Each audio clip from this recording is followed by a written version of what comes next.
But my uncle introduced me to a term called passive income. And I said, Uncle, what is that? And he said, it's something that you do one time, but you can pay it over and over again. I said, well, I'm going to college. I want to learn how to generate that type of income. So I began to look.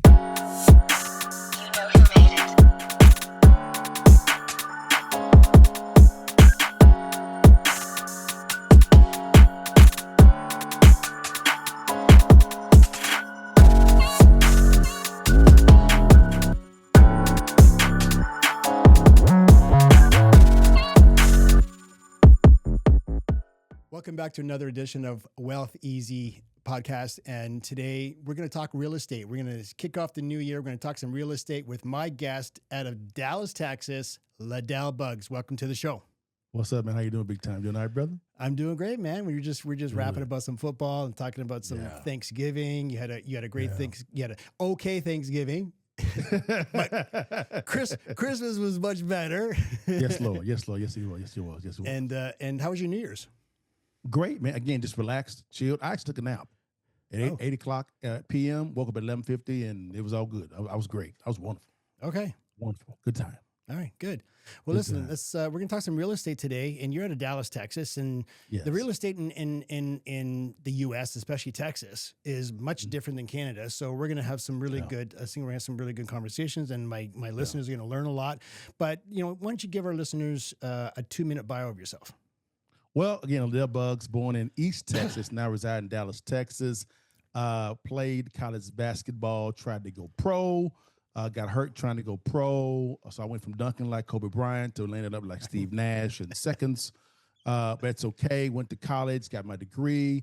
But my uncle introduced me to a term called passive income. And I said, Uncle, what is that? And he said, it's something that you do one time, but you can pay it over and over again. I said, well, I'm going to college. I want to learn how to generate that type of income. So I began to look at business models that generate that type of income, stumbled on to real estate. And I noticed a lot of the NFL, NBA, and business titans had owned a lot of real estate. And I said, okay. And when I was in college, I did my first deal.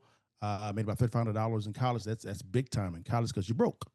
The second deal, I made $10,000, paid for my wedding. That money was gone quick. The third deal, I made $26,000. Now I own about 7-8 figures worth of real estate. That's amazing. So you did your first real estate transaction when you're early 20s? Yes. Yeah. And how many real estate transactions would you say you've done since? Probably 250. Wow. Wow. That's amazing. Now, do you have a property management company? You manage property? Yeah. And you own? I do. You own a lot of real estate? I own a ton of it. I owned a lot of it in Mississippi, some Texas, Florida. I've owned some in Florida, Missouri, North Carolina, looking at Detroit, Michigan as well. Also, I own an apartment complex up in Detroit, Michigan. Looking at buying 4 more up there. I do a lot of new construction. I love, and I also own a small private equity company. We invest heavily in AI business models. So it's interesting that you're talking about all these states. My last guest, there was about 2 weeks ago, I had him on. His name is Todd Napola. Do you know Todd Napola? The name does sound familiar. So Todd's a really great, interesting guy. He is 53 years old. He's in South Florida. He's actually in Hollywood. Actually, we're hooking up in 2 weeks. I'm going to be down in Florida. And we're going to go out for dinner. Cool. And he owns $500 million in commercial real estate.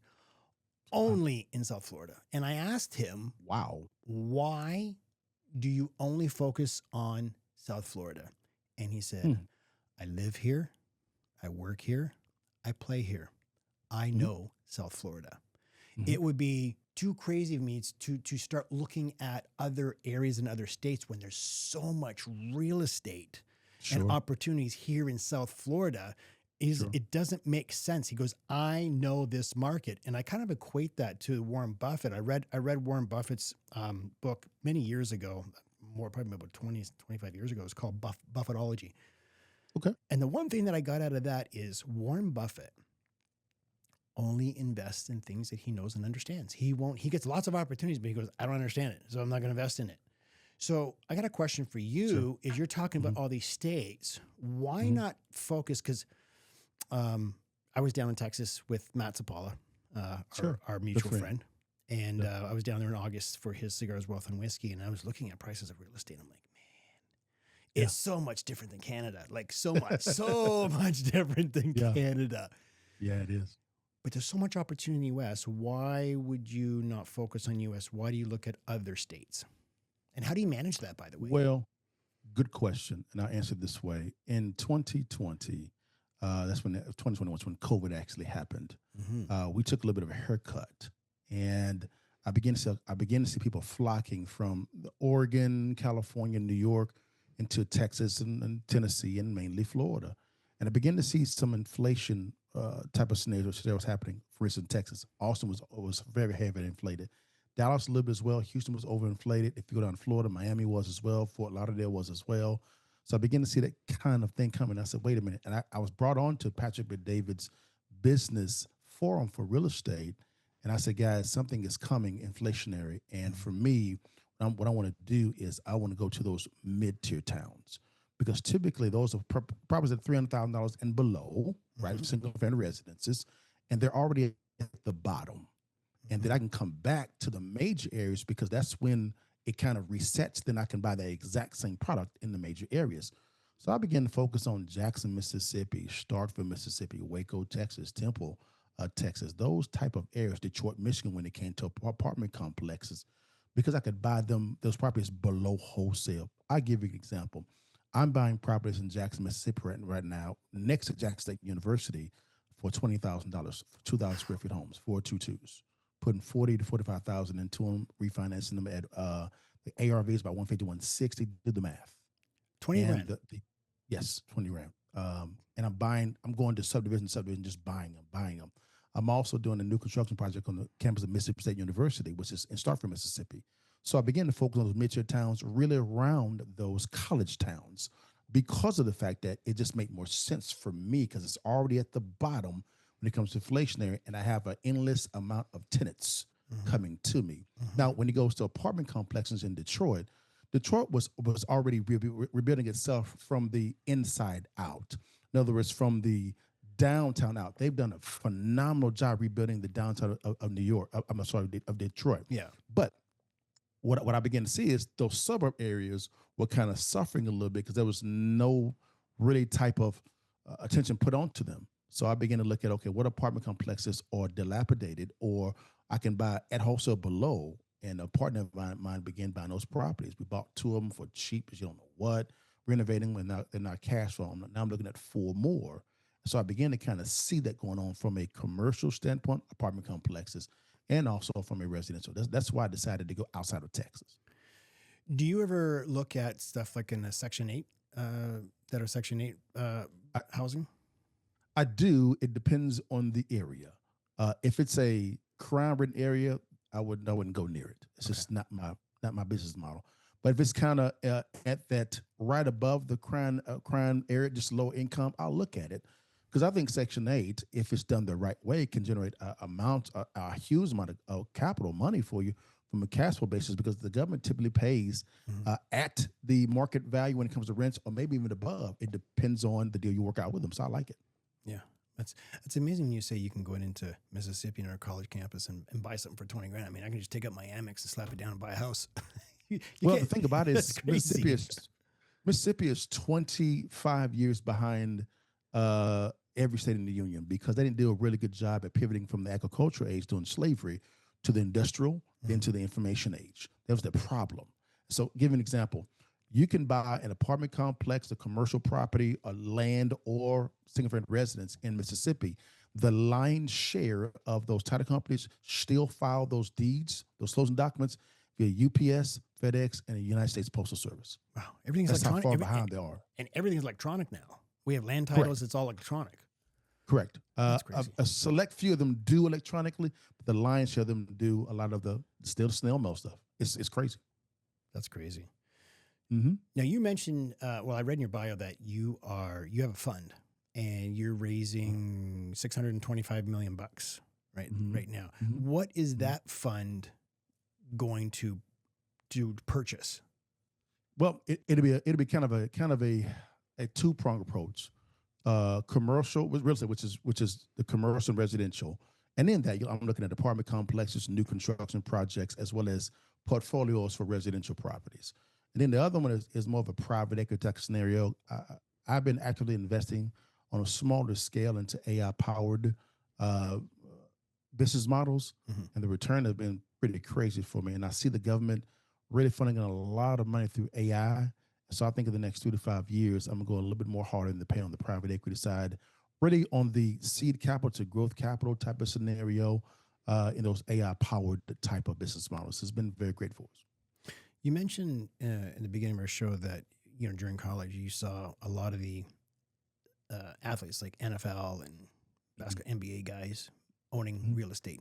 I think Yeah, one of the biggest problems with athletes is number one, they get all this money that they're not accustomed to, correct.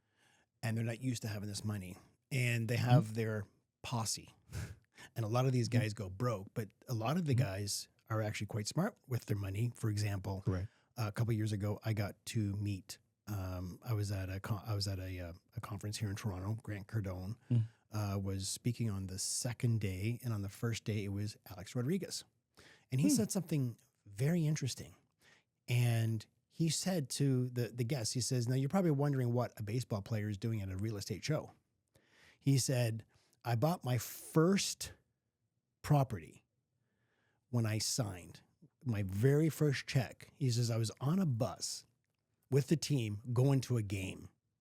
Mm. And I was reading in this magazine how most athletes go broke several years after they've retired." Correct. He said, "I didn't want to do that." He said, "I made it a goal. Every check I get, I buy a piece of property. I buy a property. I buy a property. I buy a property." Do you know how many doors this man has now? How many does he have? 20,000 doors. Not surprised. He's a very 20 smart investor. 20,000 doors. He says, "In my Rolodex, I've got billionaires that if I want to go buy a complex, I call them up. I go, 'You want to go in with me?' And they just have no problem writing checks." He now has Alex Rodriguez company. He says he has over, I think he said 1,000 employees. Good for And him. here's a baseball player Mhm. who saw from the very beginning he didn't want to go broke, and Mm. he was using real estate Mhm. because you said you learn about passive income. The man has 20,000 doors. You know kind of cash flow that thing kicks off. Ton, a ton. That's a ton of cash flow. I know he does. On my way over here to the studio, I was talking to a really good friend. He's like we see he's like my brother from a different mother, Mm. and his son just signed with Oregon State. So he Okay. played. So he went. He plays football. He was number one in Ontario. He went number one, and he signed. He had 6 D1 offers, and he signed with Virginia Tech. Okay. Great facility. He said incredible facility. Yes. He was there for 2 years, Mhm. but they weren't playing him.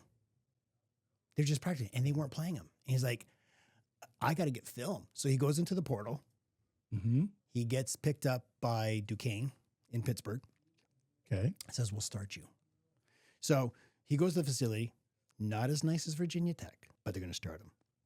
Correct. So he built up all his film. Mhm. Now he's done Duquesne. He goes into the portal, and he had about 3 or 4 schools that want him. Oregon State, they fly him down there. His whole family, they fly him down there. He just got back 2 days ago, and Mhm. he ended up signing with Oregon. And he's got 2 years. And Okay. they said, "We're going to start you. We're going to adjust the team to play you." He's a defensive end. This kid, he's 6'4", 265, built like Big man. a tank and Yes. fast. He's a defensive end. Mhm. He's not going to get paid NIL. So he's making 6 figures in NIL now. And my Correct. buddy says to me, he says, "I want to start getting him," because I'm a life guy. And Mhm. he says, "I want to start getting him up on some life insurance stuff right away." And I said, "Well, I think it's a little early for that because we don't know. 2 years is, we know he's got 2 years of university left. We Mhm. hope he goes into the draft, but let's not commit to a policy because a Mhm. policy is not an investment. Let's not commit Correct. to a policy because we don't know what's going to happen after 2 years. My suggestion is let's take some of that money and let's look for some real estate Yeah. that he can rent out, and we don't have to worry whether he goes in the NFL or if he doesn't. He's got a couple pieces of property that he could be renting out and cash flowing. Correct. So to your point, I love real estate. I've been a financial advisor just as long as Matt has. Now my 27th year. And I can tell you, all of my high net worth clients, they never made the money on Wall Street. They made it in their business and they made it in real estate. Correct. I own no stock. Not saying that stocks are bad. That's not what I'm saying. Yeah. For me, the stock market is very, number one, it can be manipulated. Yep. And number two, you can lose your shirt very quickly. And there's nothing tangible behind it. It's not. It's really hyped up. Can't touch it. Kind of like crypto, which is fine. But I think crypto is a good tool to use from a leverage standpoint. Another discussion. But at the exact same time, people ask me, Dad, why don't you get in stock at all? I said, it just didn't make sense to me at all. I like to be able to touch my money, touch my investment. I can go say, that's mine.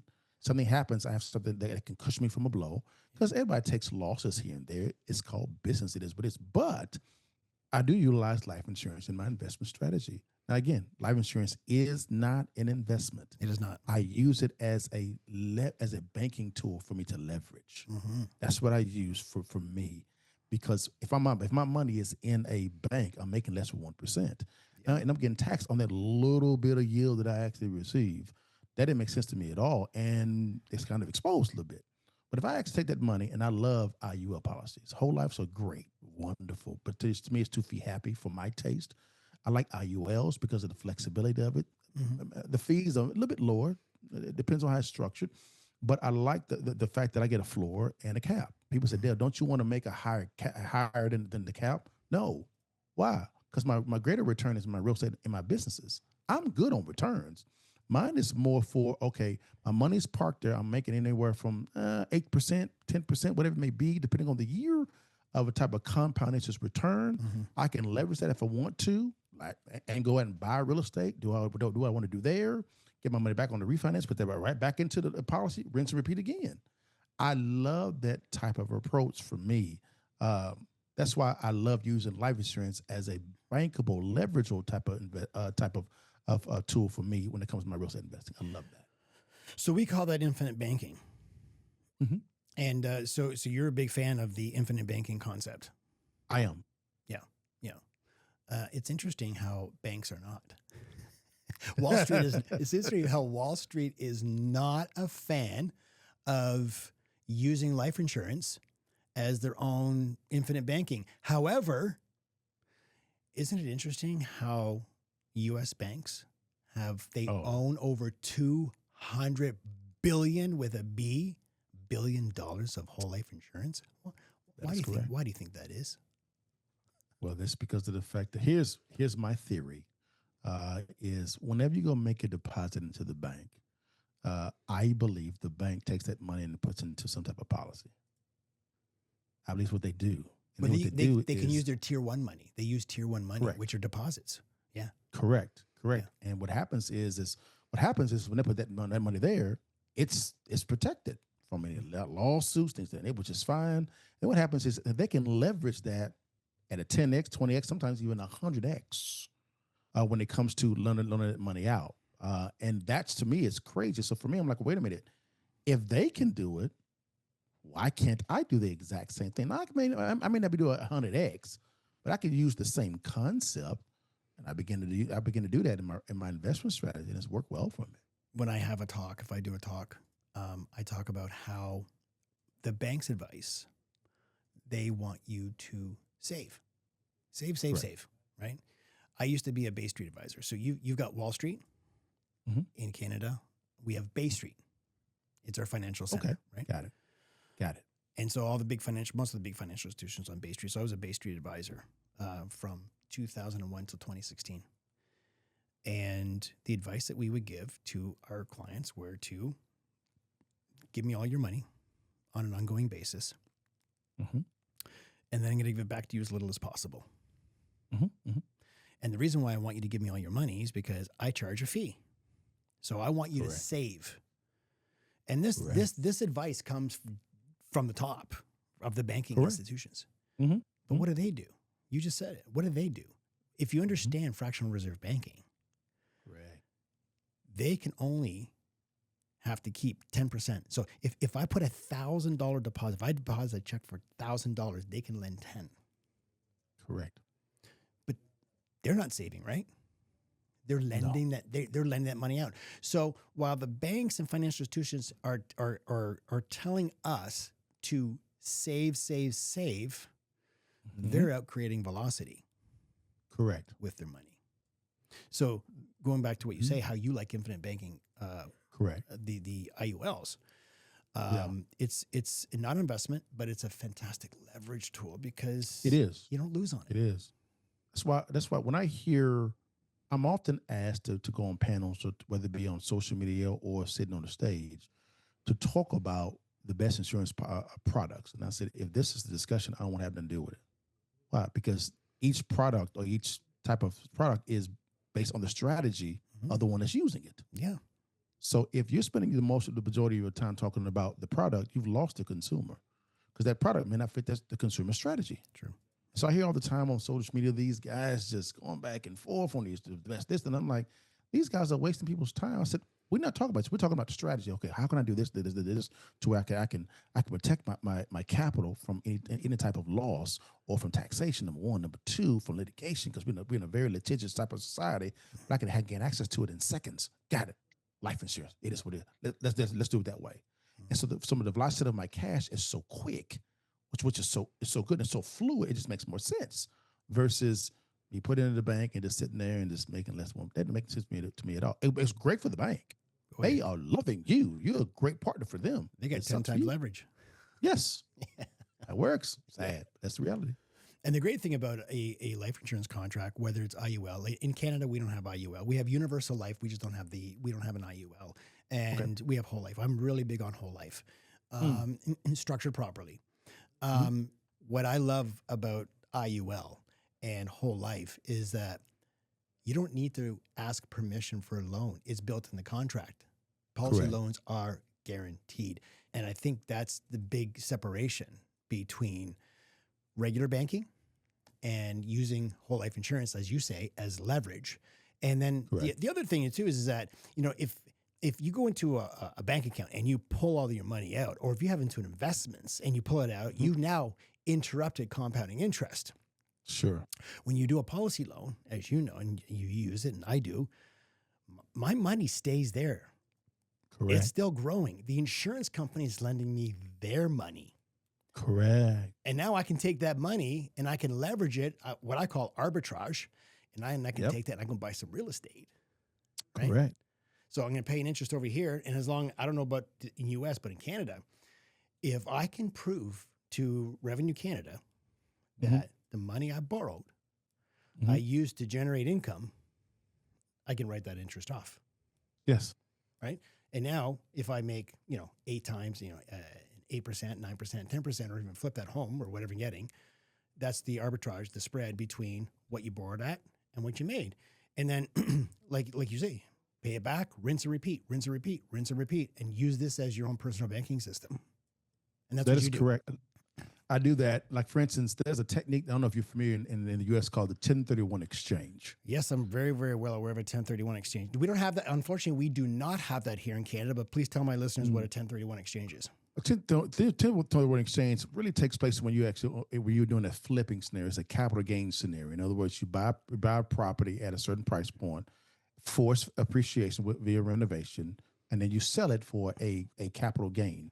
Now you can do a 1031 exchange, which is just a tax code, which means I think in 6 months you have to find a like kind or a more valuable type of kind and put that money into the investment. And that sounds great in theory, and it does work. A lot of people do that. I don't like it because it puts me into a box. So, and I kind of surprised one of my CPA friends with this. I said, I like utilizing life insurance in this play. So, for instance, what I'll do is I'll do my scenario. I'll borrow the money out of my life insurance, go out and buy a property, so to speak, whether it be a down payment or it could be just paying straight cash for, which is fine. Get that forced appreciation, do the renovation, and then what I'll typically do is if I was to sell the property and I make a certain amount of profit, what I typically do is I'll take that capital gains money and I'll put it into a life insurance product. Now, me putting it in there does not write off the taxes. Does not. When I leverage it out of there, that is the loan that I could use as to write it off. So typically I do maybe, you can do a really good rule of thumb, 70 to 80%, which is fine. Put that money into your bank account, which is fine. That's great. Now what happens is the government can only tax you on the 20% there, right? But you have taken out a loan at 80% of that, so that you wiped out the entire taxable event. And my CPA said, "What in the heck?" I said, "This is what I kind of do, brother." That's my version of the 1031 exchange, but I'm not forced to do that. There's no time clock. I can do it when I want to do it. You know, I think any politician here in Canada, the next prime minister, if he says, we're going to bring in a 1031 exchange, I like, you're right. It's a number and a tax. It's a tax code. Sure. But really what a 1031 exchange does is it kicks the capital gain can down the road. Yeah, exactly. Here, principal residents are not taxable. Okay. But if we have a rental property, investment property, if people were to sell that, then the capital gains tax is payable immediately. And now, last year, Justine Trudeau, call him Justine. I'm sorry. Justine, got it. Go Or ahead, should we say Justine Perry? Yeah. Great name. Go ahead, brother. So Justine Perry, what he did was he raised the capital gains tax. So it used to be 50%. So if I had a property and I had a $200,000 capital gain, 50% of that, $100,000, was added to my taxes at the end of the year. And whatever my taxable rate is, if I'm in a 40% tax bracket, I'm going to pay $40,000 tax. Sure. Well, now he's raised it to 66%. So here's how it works. Anything over $250,000, you're still at the 50%.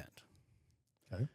If I had a $300,000 capital gain, the first $250,000 is at 50%.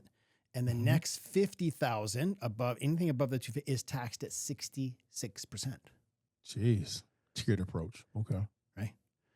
So, a lot of people are holding on to property. They don't want to. They don't want to sell their properties because they know they're going to hit with the gains. And especially people who, like, say you own a cottage, like that little old lady who bought a cottage in 1970 or 1980. She bought a cottage for $100,000 and it could be worth over $1 million. She didn't want to sell it because of the tax. Now, if we had something here, and I think the first person who comes up with this, and I remember Pierre Poilievre in the last election, he was talking about this, about a type of 1031 exchange. I think that is going to be massive for here in Canada, that we can kick or defer that capital gains tax down the road, because all you're doing is you're moving to the next property.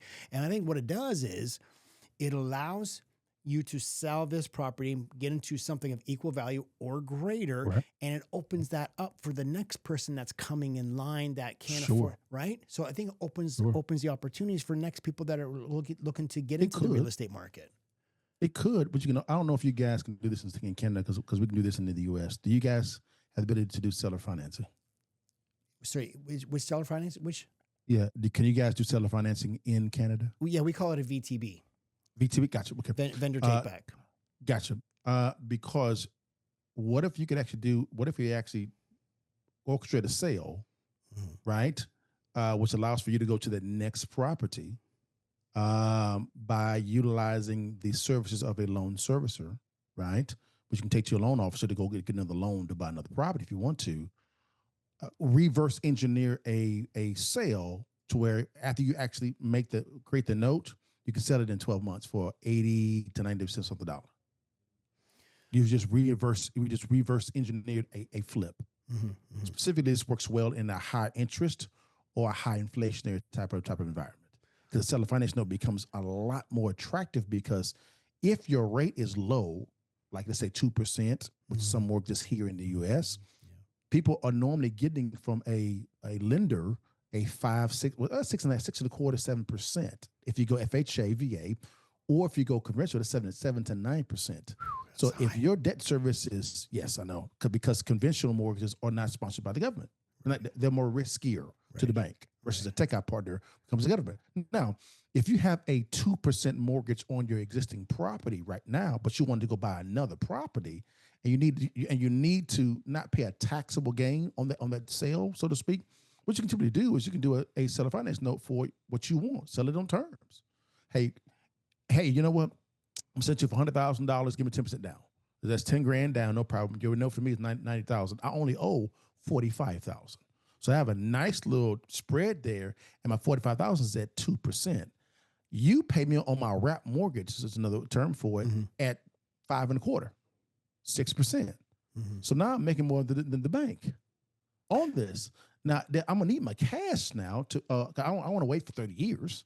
No problem with it at all. You can do a balloon at 24 months, 36 months if you want to where this person has to pay you off, or just sell the note in 12 months because you have seasoning now at 90% of the 80,000. But how do you go buy another property if you're going to take the equity and use that as a down payment on the next property? Because that's what people do here, right? They need that cash as a down payment. What you can do to kind of get that money as a down payment is typically you may have to do one or two things. Number one, which may not be the most attractive, ask for the seller finance buyer to put more of the money down. That may not happen because they may not have that type of money. Or number two, you can go to your loan officer and say, hey, I'm selling my property on terms. I actually have a loan servicing company servicing this note for me. So it's a investment property now. Hey, here is the proof of this. I need a conventional mortgage at 3%. Great. Most of the time what happens is the down payment at 10% covers your 3%. Now you got what you wanted, which is great. Most likely half of the payment that you're receiving, half of your mortgage payment. You're winning. Yeah. Every single month. And at the end of 12 months, you can just sell the note. Yeah, I don't think Canadian banking systems down here are set up for something like that. I mean, that's what I love about the U.S. There's just so much different product that is available to people. It's just not like that here, unfortunately. I'm sorry to hear that. Yeah, I know. Sorry to hear that, man. And then you got a problem. I love seller financing. And then you got a problem with now transferring title, right? So the moment you transfer title, it triggers capital gains and transfer taxes and all that sort of stuff. Wow, what? Yeah. Oh yeah, land transfer taxes. As soon as you transfer title, it triggers the If it's your principal residence, there's no capital gains. There's no tax. Okay. Right? None tax. But it does trigger a land transfer tax. Dang, they killing y'all on taxes. Oh, you they killing y'all on taxes. You have no idea. You know, my top tax rates, I'm at 54%. Jeez. Anything over $220,000, your next dollar's taxed at 54%. I'm gonna shock you. Every year I get a check from the government. Oh, shut up. I saw it, I think in 2020, 2021, 2019, President Trump got a tax return of $5.4 million. A tax return. Yeah. I get paid $15,000 to $20,000 every year. I don't even get a Christmas card from CRA. Nothing. I get nothing. All legal, yo. It's all legal. It's all legal. All legal. Yeah. Listen, it's all good. But people are mad that Trump doesn't pay taxes. But you know what? You know why he doesn't pay taxes? Because he leverages real estate. Correct. Oh, he has depreciation type of taxes he uses. Yeah. I mean, he's one of the smartest guys I've ever met when it comes to the tax code. Him, Grant Cardone, Ken McElroy is another guy, Pace Morby is another guy. Those guys are extremely smart when it comes to the tax code. Yep. They're brilliant at it. Yeah. And listen, that's why a lot of the big billionaires, people are mad at them. But listen, you can't tax leverage. And that's why it's going back to the whole life insurance, when setting these policies up for retirement income, not maybe, to fully give you retirement income, supplement it. Sure. But it's tax-free. Sure. It's tax-free because when you borrow, you can't tax debt.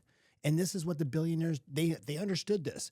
The best line was when Trump was first running, and he had a debate with Hillary Clinton.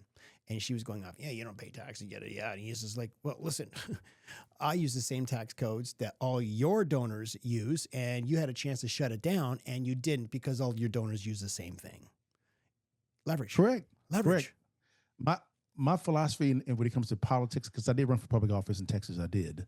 And my whole thing is, I look at what the politicians are using when it comes to their leverage play, and I said, I'm going to use those same type of tactics. Why? Because they would never write laws against themselves. Of course not. They never will. Yeah. So I just use them. My whole philosophy is pray, strategize, conquer. But part of my strategy is, okay, what are they doing? Okay. Oh, okay. Trust. Oh, no problem with it at all. One of my best friends is what? And she's my wife as well. She's my life insurance guy, lady. Hey, yeah. we need this for all this. Write it for me. Write it for me. She writes it. Yeah. And we love it. We love it. When I set up a policy for a client, we talk, and most of the time the end goal is you could use this as retirement income. Yes. Well, what if they change it? I'm like, let me tell you something. They're not going to change it because they use it themselves. I got another question. What was the moment early in your career when you realized that traditional banking system wasn't designed to help regular people build wealth?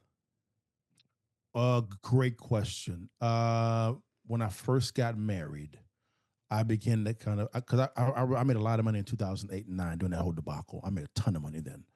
And I began to study the markets. Okay, how did we get here? Mm-hmm. How did this happen? How did they get bailed out? But Wall Street did not get, but Main Street didn't get bailed out at all. Because I had people calling me and saying, hey, LaDale, I had a retirement that I had $500,000 in it, and I only have $50,000 in it. I'm like, wait a minute, overnight? Yes. How did that happen?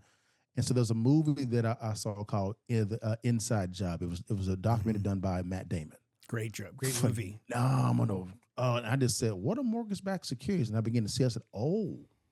And I began looking at the history behind what Clinton did when it came to Glass-Steagall Act. Actually, let me go back a little bit further. What Reagan did when it came to the Glass-Steagall Act, he passed that. Then Clinton actually kind of put that on steroids, and they began doing all these loans as well. And he allowed for the banks to be able to trade derivatives. And I said, what are derivatives? I began going through all this stuff. And I said, wait a minute, these guys are playing a leverage game. Mm-hmm. Like, wait a minute. So how are they doing this? And when I began unpacking it, I said, okay, now I see the game. I said, these guys love debt, but the right leverage type of debt. So I said, let me just copy their whole models. When I began seeing what happened in 2008, that's when I began buying a lot of properties. I owned a lot of real estate in Texas between 2008 to 2015. I owned a ton. I liquidated in 2015 because I got more aggressive out of state. That's what I kind of did. But right now, I'm rebuilding my portfolio back in Texas now because I see opportunity now. But that's to answer your question. That's when I began looking at that in 2008, 9. Mm-hmm. When you look back at your early real estate transactions, what mistakes did you make then that our listeners can learn from and avoid today? Okay. I made this mistake actually last year. We never stop growing, brother. Never do. And the thing about it is, it was because I have a rule. Whenever you have a partner, esteem your brother or sister higher than yourself. And at times you can get so focused on the numbers and making a lot of money that you lose sight of that. And then what happens is that if it didn't go well, then some people are hurt. Mm-hmm. And so I learned that over the years to where I was like, man, in my prayer time, I was like, Lord, what happened here? God was like, you didn't esteem your brother higher than yourself. I said, oh, dang. So I went and owned it. Say, guys, forgive me. This is what I'm going to do to make sure everything is right. Doing that right now, which is great. But that's the one thing I tell everybody is whenever you begin doing business, whether you're by yourself or with a partnership, esteem your partners higher than yourself. Once you serve them, money will always come back to you every single time. Mm-hmm. Yeah, I'm of the belief. I'm not a religious person. I'm a very spiritual person, and I'm of the belief that the more you help people, the more you help yourself. Correct. People call it Correct. luck. No. And I go, okay, then fine. The more I help people, the luckier I get. Sure. Hey, right? Call it what you want to call it. Call it what you want to call it. Cool. Yeah. I'm in the business of serving people. And I Now, love it. let me ask you a question. Let me ask you a question. What got you so? Because you and I first met on Matt's Instagram Live. I loved you guys' discussion. Thank you. I loved it. I said, "Oh, who is this guy? He's in Canada. I need to pray for him. He's to get out of Canada as fast as possible." And so, Actually, we are. My wife and I this year we're actually heading down to Miami in 2 weeks to start the process. We're gonna move down to Miami, Florida. I wanted to go to Dallas. She's like, it's not near water. I need to be near water. She goes, you want to open up an office in Dallas? Go right ahead, and I'll come visit. We'll go down. But she goes, to live, I need to be near water. My wife's from Europe, man. She's from Italy. So she has to be near water. Makes sense. So it's Florida. Florida is the place where we are leaving Canada. We are moving to the US because I just feel there's so much more opportunity. But go ahead. yeah, I would say Miami is very overinflated right now. Yeah. So you can pick and choose there. Fort Lauderdale is a good place. Boca Raton, Hobe Sound, Florida is a good place. I used to own a 6-bedroom, 7-bathroom, 3-story, 2-car garage. In the house was a pool, elevator in the house. The top floor was a master suite with a big office. In my backyard was the ocean. Had my own private island. We had our own restaurant there, tennis courts, basketball courts, golf courses, and it was armored guards 24/7. So look at Hobe Sound, Florida. That's near Stewart, Florida. Yeah. Hey everyone, it's John. I just wanted to thank you for being here, and I would ask that you please subscribe to the show by just clicking the subscribe button right here. I'd really appreciate it. It helps grow the show so we can get even more successful guests on the program to help you. If you're already subscribed, a huge thank you. When you subscribe, you're going to get access to the program before anybody else does. So if you would, just click subscribe right here. Thanks so much, and welcome back to the Wealth Easy Show. Let's go back to our discussion. You're big in real estate, and one of the big things, if you ask anybody out there what their greatest asset is, and they'll say it's their home, and what is their biggest goal, and they'll say it's to pay off my home, before I retire at 65. And you're doing a complete opposite. What would you tell my Canadian listeners who are stuck in that type of mindset? What I would say, your home is not an asset. 100%. Because an asset is defined as something that pays you whether you work or not. But unfortunately, your house doesn't pay you whether you work or not. And I know in America, even if you pay off your mortgage, guess what you're still paying?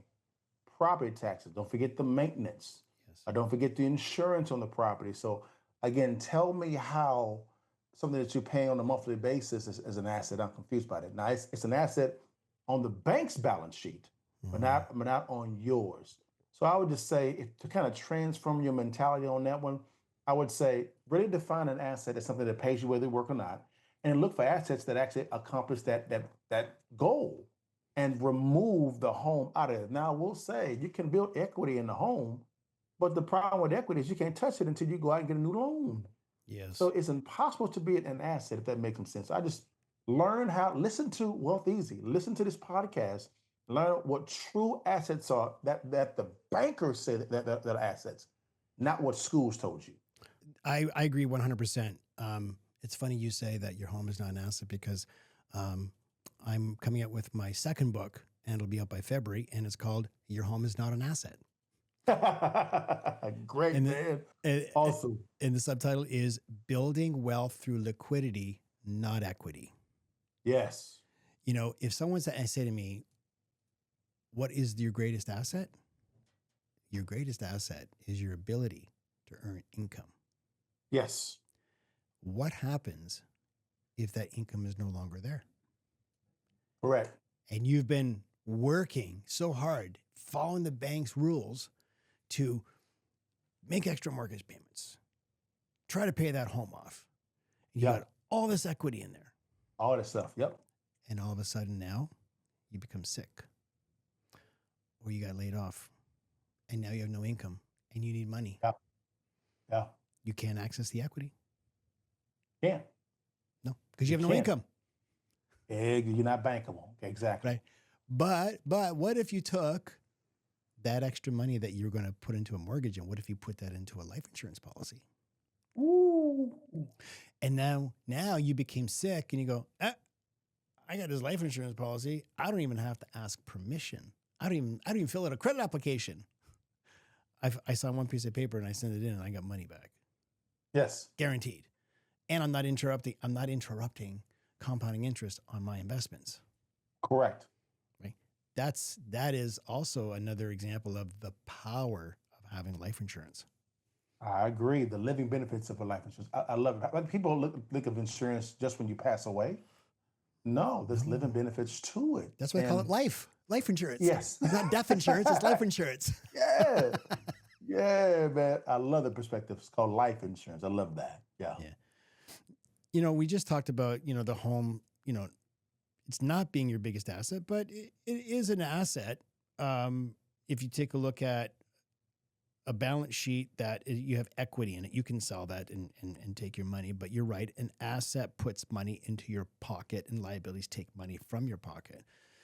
But you also acquire distressed properties and you turn them into cash flowing machines. Walk us through a specific deal where you use creative finance to create massive returns. Gotcha. I'll use this deal in Ostrander, Ohio. We bought it sight unseen. Okay. So I bought it for $116,000. Okay. I put 116 into it.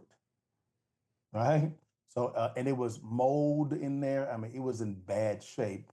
But the good thing about it is we had a buyer ready to go to buy it at $410,000. Wow. So now get this deal now. We bought it, began renovating it. Everything was great.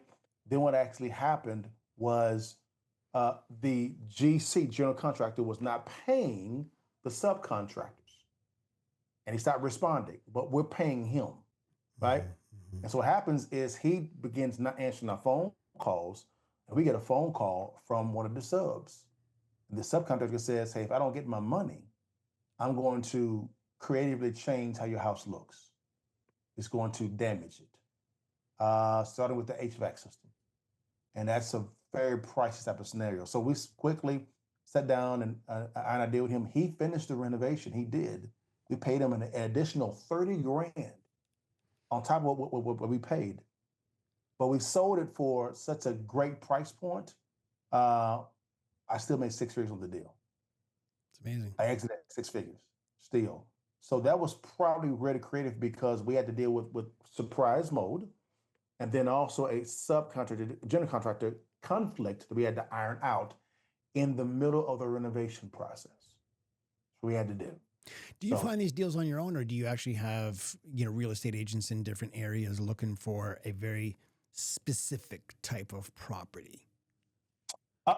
It depends on the deal. Typically, I very rarely market for properties. They just come to me from, and I sometimes buy from wholesalers. It depends on the deal. Mortgage brokers, realtors just call me. Hey, I can't sell this property.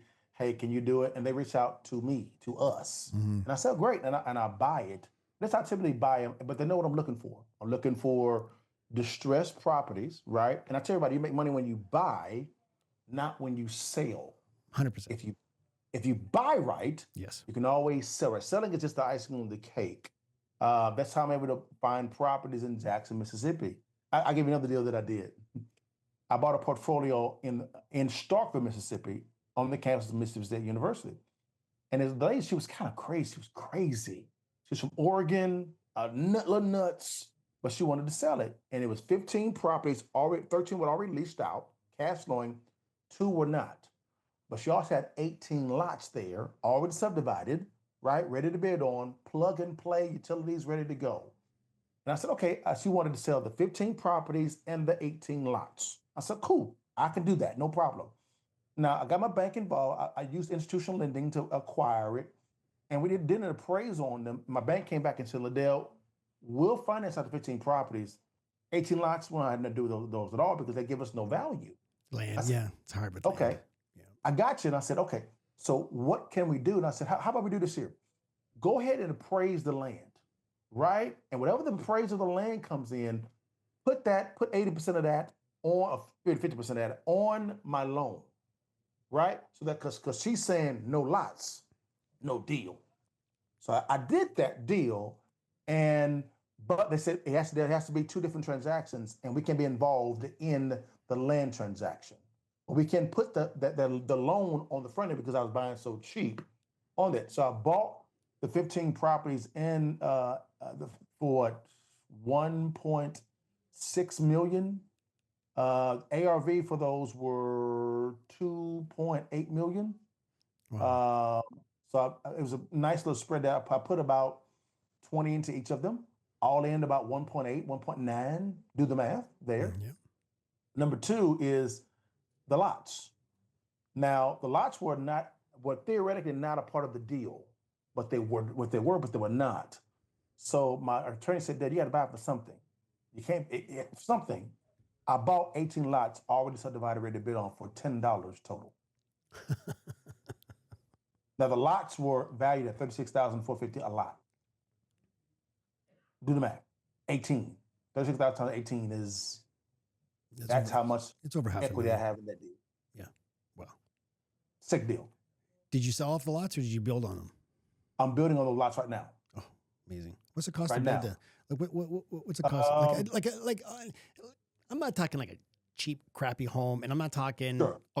ultra luxurious. I'm talking builder stuff, like something that's that you would live Sure. in. What's the cost per square foot to build? My build cost, I'm building about 2,100 square foot. My all-in cost to build is about $220. My after repair value So you're about is $100. $400,000. $100 a square foot. Huh? You're building Yes. about $100 a square foot. That's crazy. Yeah. You can't. Because I am a big hawk on GCs not screwing me on their fees. Okay. And I normally buy the materials, right? And then I get them delivered, and then they build it up. Typically, when you allow a GC to do it, that adds some delta to it. I want to buy it at the raw cost. Oh yeah, I used to build. I know. you already know. I know. Back when I was building 12 years ago. My best friend and I, we did several homes. We were we have a very specific niche. We wanted estate sales. We wanted the crappiest thing. We're looking for estate sale because the family just wants the money. And we were never the highest bidder, but we can close in 30 days. All cash. Yeah. We had no problem. We're closing in 30 days and they just want the money, right? And we would gut the place, and sometimes we did an addition. And at that time, 12 years ago, we were like a decent home. We were building at about $225, $250 a square foot. Now you can't build anything decent for less than $350, $400 a square foot here. It's ridiculous. No, it really is ridiculous. Yeah. Wow. Yeah. I like building in those mid-tier towns. That's me. That's just, I can build for 120 to 125 a square foot. I can. That's crazy. I really can. Wow. That's wild. You've been in the business, real estate, 20 years plus. What would you think is actually riskier, trusting your money to Wall Street or learning to control your real assets? Trusting money to Wall Street. Because they tend to take risks on your money more than they take risk on their own. Oh, yeah. Give an example. I'm going to use real estate as an example, Josh. In Forney, Texas, that's in Dallas, right? In 2022, new construction was going on, right? Forney is a very attractive area. Well, BlackRock was coming in and buying whole subdivisions, new construction, for 125% over the asking price. Wow. Stupid. Yeah. But get this though. They weren't using their money to do that. They were using your retirement money to do that. Knowing that it's probably not going to lease out or sell, they're going to have to sell it at a discounted price point, and guess who's going to buy it? BlackRock's sister company at a 20% yield. Who lost on that deal? Not BlackRock. Your retirement did. You may say, why don't I feel it? No problem. They go to the government to get bailed out every single time. That's why I like to control my cash myself. Yeah. You specialize in debt restructuring. In simple terms, how does turning bad debt into good deals create opportunities that the banks miss? Because you can buy it so low, I love buying below wholesale, specifically if you buy Now, at define scale. because we don't have wholesaling here in Okay, Canada. So I understand the term wholesaling, but my sure. listeners don't. Most of them probably don't. So can you just describe what wholesaling is in the U.S.? Wholesaling is a price point to where is a very competitive price point to where you can actually buy and have a little delta there. You have what they call retail, which Yeah. is the market value. You have below retail, which is really the wholesale.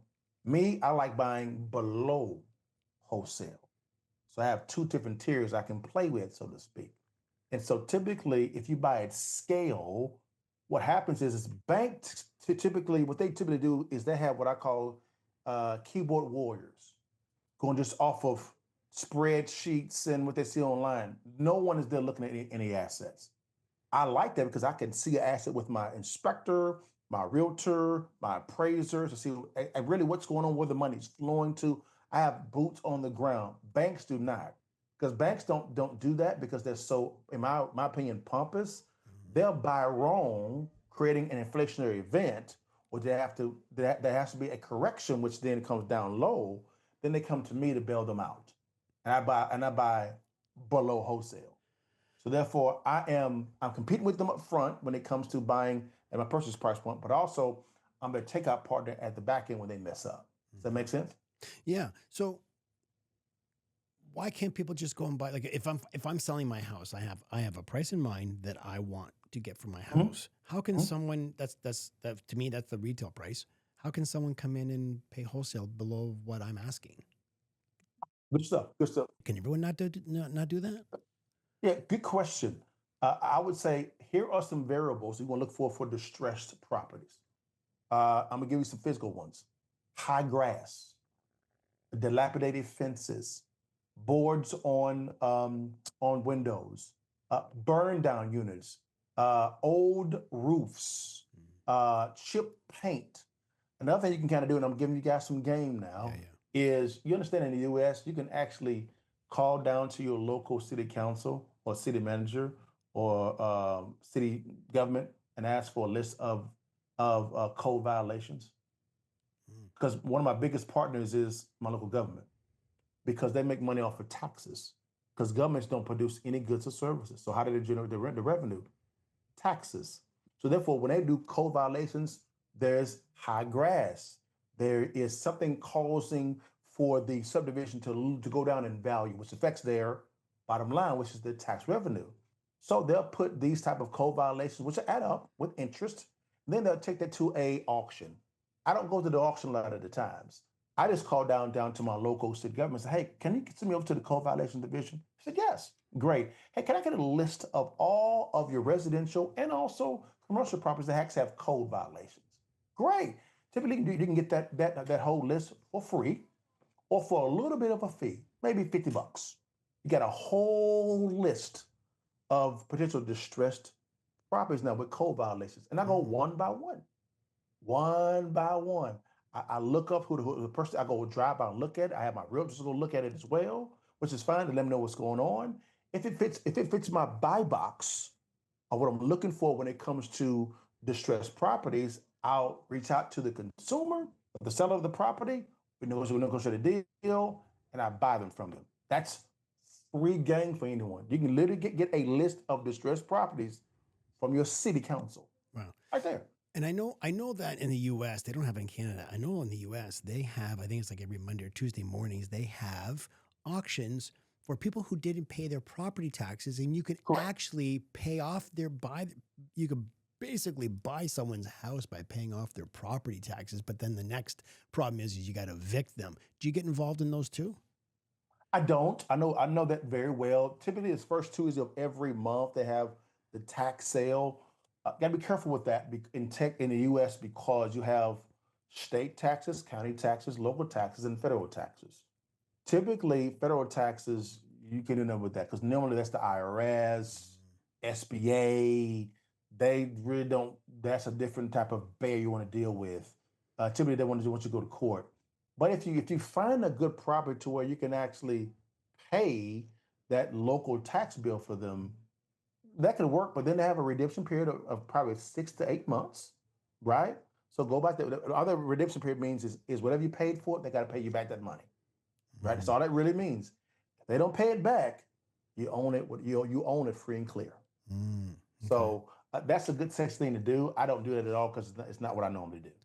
Yeah, and I think there comes this, I would say sometimes an emotional value. You've got a family in there now. You got to evict the whole family and kids and stuff. And that's you mean kind of labeled as an a-hole, right? You know, it's like that's tough. You got to be a prick to do that. You do. I think that's hard. But business is business. They didn't pay their property It's taxes, right? It is. It is. It is. What would you say would be the top 3 mindset shifts that people need to make to go from the employee thinking to wealth creator thinking? The greatest investment you can actually invest in is yourself. 100%. And watch the Wealth Eazy show. Yes, there you go. And one of them is this here. Yeah. I would say personal development is the big key. Yeah. Which is great. I love podcasts. I love Audible. I would say instead of driving in your car, listen to a podcast. Listen to something like that. I do that when I work out. Audible. When I work out, I listen to podcasts. Exactly. Make your life a university, ongoing. That's the first investment that I would get. Number 2, I would say get under a mentor. Get under someone that's been where you're going, so they can tell you what to do and what not to do. Mm-hmm. And number 3, never be afraid to say, I don't know, but I found out. Yeah. So that's what I've been really kind of blessed to be able to have that type of mentality. And I'm always refining that whole thing as well, which is fine. And fourthly, don't be afraid of problems. Problems is where you find the greatest solutions. Yeah. Don't be afraid of failure. So problem is when it comes to problems, I say, oh, it's a problem. Oh, I smell an opportunity. Opportunity. That's how I normally do it. You know, about 2 days ago, I released, I put up a reel on my Instagram.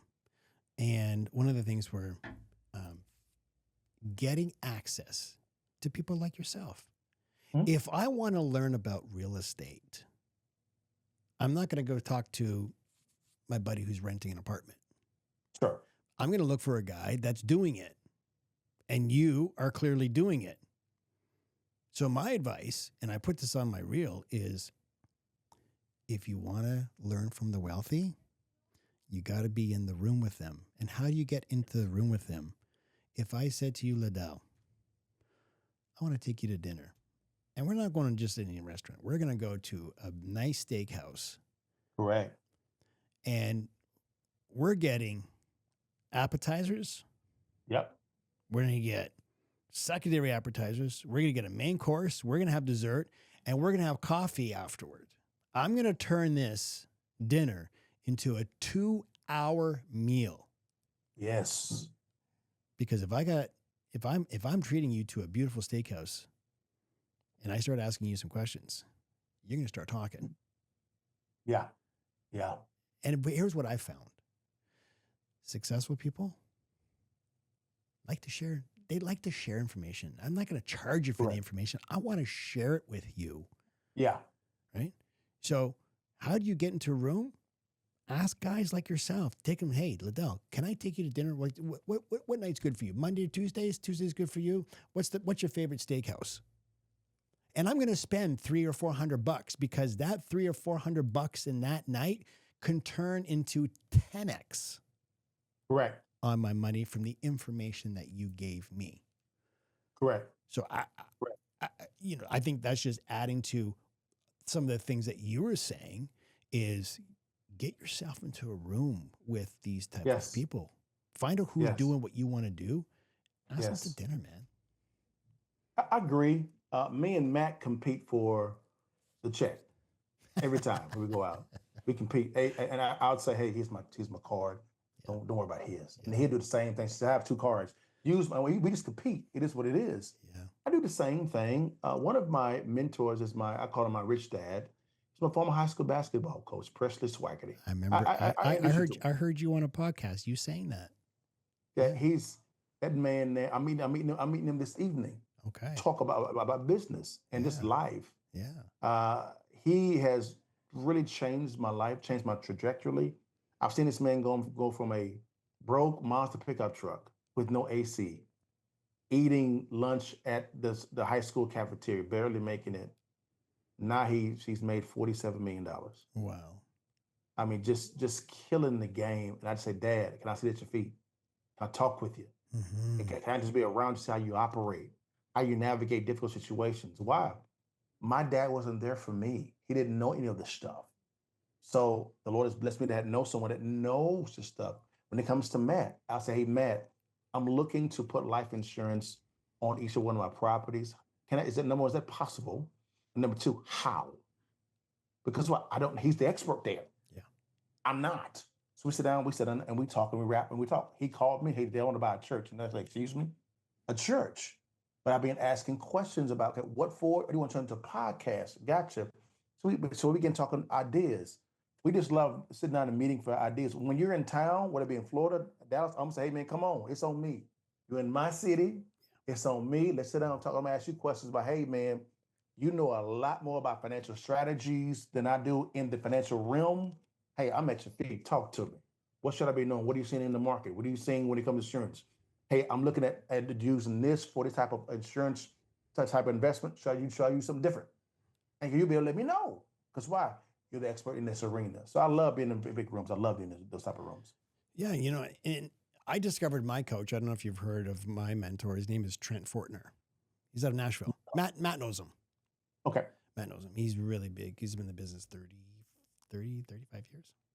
Anyway, did Matt interview him? Did he interview him? I'm not sure if he interviewed him, but they know they do know each other. They do know each other. Yeah. So I got introduced to Trent, and here's how I got introduced to him. About 12, 13 years ago, the insurance MGA that I was with got acquired by a much larger one. And they were having their spring kickoff. And they were calling up the top 10 producers of the previous year. And I waited till the number one guy got called up. And I made sure that I knew his name. And when he came off the stage, when it was all over, I walked up to him. I said, hey, I'm John McGuire. I want to take you to lunch. What's best for you? What days work best for you? And we exchanged cards, took the guy to lunch. And the first thing I said to him, the reason why I asked you to lunch is I want to know what made you number one. And he said to me, do you have a coach? I said, I don't. He said, well, that's your problem. You need a coach or a mentor. I said, well, who's your mentor? He said, Trent Fortner. And I said, okay, how do I get in touch with this guy? He goes, here's his number. I'll do an email introduction. And that's how I got hooked up with Trent. And that changed my life, and it changed the trajectory on how I approached life insurance and wealth building, because it was all in the questions that you ask. Correct. I am still working with Trent today. Awesome. Okay. I still work with Trent today. And I do very well in this business. But there's always something that you can learn. I mean, if you look at the number one golfer in the world, Scotty Scheffler. Yes. Do you think he fires his coach when he becomes number one? No. He needs him even more to stay at number one. Yes. Right? So ask. Don't be, like you said, don't be afraid to ask. Right? Ask the people where you want to be. Yeah. You're really big on social media. You're big on YouTube. You're big on TikTok. How has social media changed the game for you in raising capital and finding deals compared to the old days of finding capital for real estate? I don't use social media to raise capital. I never have. Okay. I never had to do that. For me, it's more of branding for me. Because as long as my brand is strong and I'm giving out value, the capital will come. People have DM me and say, hey, Dale, do you have anything you want to invest in? And I'll say, right now, no, or yes, but let me kind of fine tune some stuff. But I've never used social media to raise capital. Not say that I can use it. I probably could. But I never had to do that at all. Mine is just really more for branding. That's about it. And it's worked well for me. It really has. For someone listening right now, they're saying, yeah, this all sounds great, but you're in Texas, I'm in Canada. What universal principles from your journey would work regardless of which country you're in? Great question. Ah, I learned this from Dr. Miles Monroe. Money is an idea, not a currency. Mm. Once you understand it's an idea, your mind becomes more creative. You begin to look for problems to solve. And as long as you are presenting value, money will chase you. That's the principle I live by. They call money currency because it comes from the Latin word current, right? It flows, Mm-hmm. right? I think you got to find the flow. When you find that flow, the money will just come to you. Yeah. You know, you've mastered the art of raising capital. For someone who finds, you know, troublesome, they may not be great at, trying to raise capital. They may not have any money, but they have a great framework. What would you say to the people who want to get into real estate? They don't have much money, but they've got this desire that they don't want to give up. What advice would you give to them in presenting opportunities to potential partners? Learn how to find a deal. Yeah. A deal will always attract the capital. Mm-hmm. I've never had a good deal that an investor turned down or a banker's turned down. Yeah. This is the reason why when people come to me, I give away a distressed property, but I just give it away. Give it away because it just makes sense for me. Because as long as I teach you how to locate a deal, it just makes more sense. Money will always follow you. That's how that's the first thing I would say. Learn how to locate a distressed property. Yeah. After being in this business for more than 20 years, you've managed, you got over 250 properties bought and sold. What's the one piece of advice if you had to go back to your younger self, what you know today, what would you tell your younger self 20 years ago, just starting out? Be patient. Mm. Don't speed up. Don't act like you know everything. And don't fall in love with your own opinion. That's good. When that actually happens, you're ripe for deception. And be careful with being too creative because it can become an idol. And you can begin to smell yourself.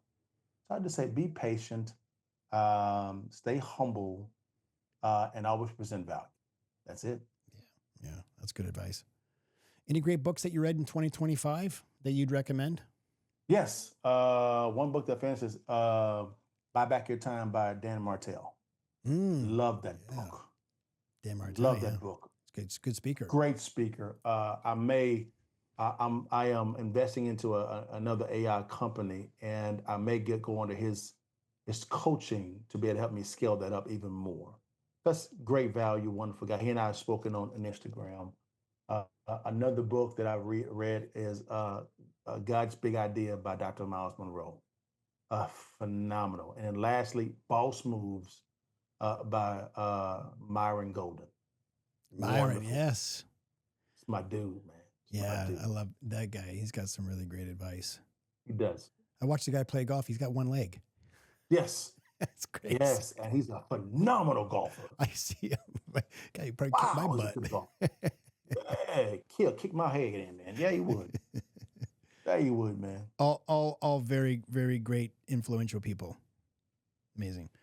So, yes, how can people find you? I know you're on YouTube and stuff. Like, where can people find you on social media? We got any platform: Rumble, YouTube, TikTok, Instagram, Facebook. Pick one, Getter, you name it. Put my first last name, LaDale Buggs, and I come right up. 2 G's. Yep. That's it. Amazing, brother. This has been awesome. Even though we had a few interruptions with the freezing, but just a little bit. But we finished it. This has been awesome. I want to thank you so much for your time, John, man. I'm gonna have you on my podcast as well. I'm beginning an interview series. I'm back again, and what I'm doing is I'm gonna bring people on that are experts, talk about their life, where they came from, but also I call it the whiteboard session. We're gonna walk through how someone. I love it, man. I learned this from Patrick B. David, one of my friends, Patrick B. David. Yeah. A whiteboard session. Said, okay, for anyone who want to get into financial services, what should we do? And you can break it down and give them the game. So I'm gonna bring you on, man, and And it's not white boy, it's whiteboard. Right? It's your accent. Your accent. White boy session. I'm like, no. Whiteboard session. Whiteboard. I'm sorry. Yeah, I'm Southern. I'm Southern. I'm sorry, guys. I'm Southern. Whiteboard. Yeah. White boy session. It's all good, man. Man, John, you good with me, Doc. Yeah. No matter what Matt said about you behind the scenes, Yeah. you good with me. You good with me. Well, next time I'm down in Dallas, I'm hoping I'm trying to make my schedule work out. He's got the Scars Wealth and Whiskey on the 12th. I'll be there. Are you? I'm trying to make it work. I'm trying to move some stuff in my schedule around to make it work. Yeah. But if I come down, would definitely love to hook up with you, brother. Have a cigar, chat. Dinner's on me. Okay, Dinner's on me. Let's do it. All right, man. This has been awesome. Guys, if you like this show, please hit the link below. Subscribe to the show. Suggest it to others. That's all for today. Take care of your wealth and your health.